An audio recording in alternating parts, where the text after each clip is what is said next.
আসসালামু আলাইকুম। আমি মিলন আব্দুল্লাহ। এবারের অমর একুশে বইমেলায় আমার নতুন একটি বই আসছে, কবিতার বই, তবুও কবিতার অবাধ্য। সাত আসমান ভেদ করে পৌঁছাতে আজিম পর্যন্ত এরা শব্দের বুলেট ছুটতে চায় স্বৈরাচারীর বুকে। কবিতা প্রেম, বিরহ, অধিকারের সাথে চায় নানা প্রতিকূল প্রতিবন্ধকতার সাথে। কবিতারা কখনো কারো বাধ্যতা স্বীকার করে না, তবুও কবিতার অবাধ্য।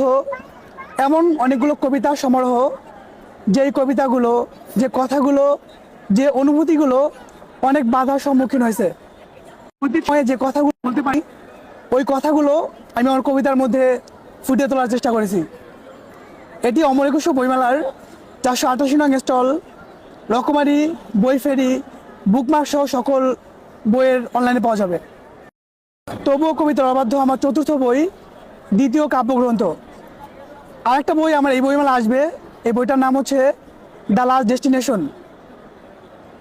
আর এই বইয়ের মধ্যে যে কবিতাগুলো আছে, মূলত প্রত্যেকটা কবিতা হচ্ছে অধিকারের জন্য, যেই অধিকার, যে কথাগুলো কখনোই কারো বাধ্যতা স্বীকার করেনি।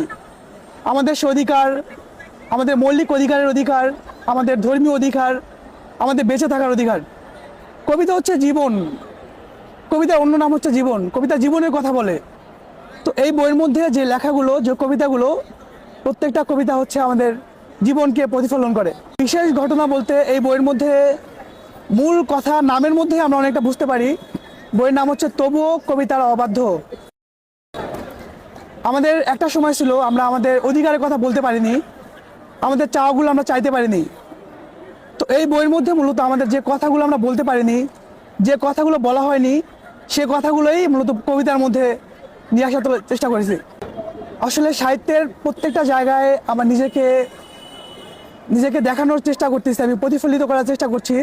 কিন্তু কবিতার উপর আমার একটা ভালোবাসা আলাদা কাজ করে সবসময়।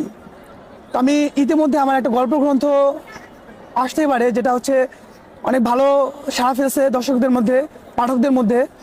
এটার নাম ছিল স্মৃতির কয়েদি। আমার সামনে যে বইটি আসবে, এটার নাম হচ্ছে দ্য লাস্ট ডেস্টিনেশন, যা থ্রিলার। তো আমি ইচ্ছা আছে সব দিকে লিখবো, বাট অবশ্যই কবিতা চেষ্টা করব।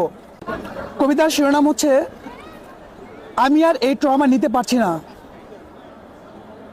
শিকল বাঁধা পায়ে থেমে গিয়েছে জীবনের আওয়াজ।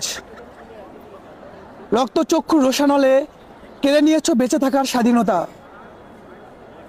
অধিকারের বিপরীতে বুঝিয়ে দিয়েছ বুলেট। বাতাসে ছড়িয়ে দিয়েছ প্রতিহিংসার ডিনামাইট। তোমার কণ্ঠের বজ্রধ্বনি আমাদের কান ভারী করে দেয়। তোমার ভয়ে ঘুমিয়ে পড়ে অবুঝ শিশু।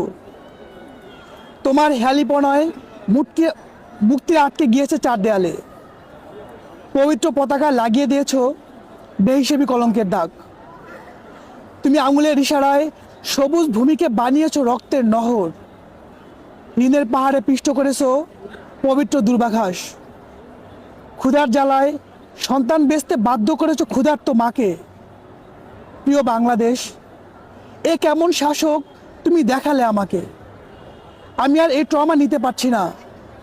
দয়া করে এবারের মতো আমায় মুক্তি দাও। আসলে কবিতা হচ্ছে পার্ট অফ লাইফ, কবিতা হচ্ছে জীবনের একটা অংশ।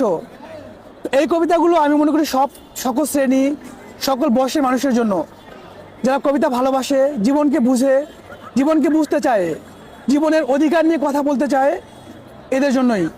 মূলত এমন বিশেষ কোনো গোত্র, বিশেষ কোনো শ্রেণী, এদের জন্য না, সবার জন্যই।